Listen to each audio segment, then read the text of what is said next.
Prepare to have the sacred line of the Messiah drenched in the scandalous inclusion of grace. The verse reads, Salmon begat Boaz by Rahab, and Boaz begat Obed by Ruth, and Obed begat Jesse. This is not a dry list of names.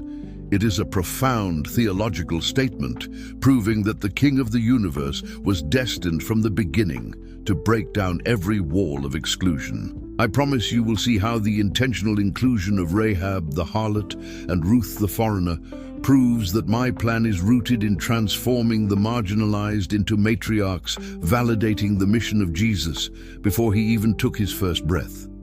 We left the lineage with Salmon, who brought his family out of the wilderness and into the promised land. Now Salmon commits a shocking, covenant-shattering act. He marries Rahab. Rahab was not only a Canaanite, one of the nations Israel was commanded to displace, but she was a prostitute in the city of Jericho. To include her name in the lineage of the Messiah is to declare that grace overrides every human stain and every cultural barrier. Rahab's story, Joshua 2, is a testament to active faith. She risked her life to shelter my spies and confessed, "The Lord your God, He is God in heaven above and on earth beneath." Her inclusion, immediately after the Exodus generation, establishes that the covenant blessing is not about blood purity, but about radical faith, regardless of one's past or pedigree. The second half of the verse continues this revolutionary theme. Boaz begat Obed by Ruth. Boaz, the son of the previously scandalous Rahab, marries Ruth, a Moabite woman. The law explicitly forbade Moabites from entering the assembly of the Lord for 10 generations, Deuteronomy 23:3. By this law, Ruth was eternally excluded. Yet Ruth made a vow of unsurpassed loyalty to her mother-in-law Naomi, declaring, "Your people shall be my people, and your God my God." Ruth 1:16.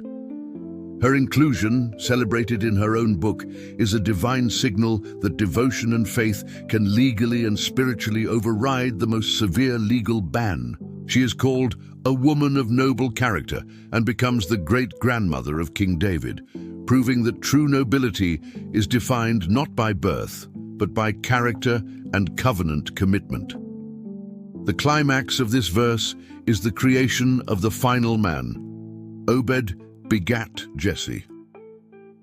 This is the generation immediately preceding King David. The kingly line, which should be the standard of Israelite purity, is now firmly rooted in 2 Gentile women of scandalous origins, Rahab and Ruth. This intentional sequence, which also includes the controversial Tamar, serves as Matthew's preemptive defense of the gospel's central themes, the inclusion of the Gentiles and the welcome extended to sinners. It shouts that Jesus' radical compassion is not a deviation from the plan, but the fulfillment of his own family history. The moral of the story is this: your background, your past sins, your nationality, your perceived lowliness is precisely what qualifies you for my redemptive power. I used a prostitute and a foreigner to anchor the messianic line, proving that salvation is extended to the outside, the overlooked, and the imperfect. The king came for the marginalized because he came from the marginalized. If this revelation gives you comfort about your own story, hit the like button and subscribe. For our next highly anticipated video on Matthew 1:6, we will finally arrive at the great King David. But first, tell me in the comments, why did Matthew refuse to speak the name of David's scandalous wife, referring to her only as the wife of Uriah? Let's uncover that mystery. Thank you for walking through my word with me.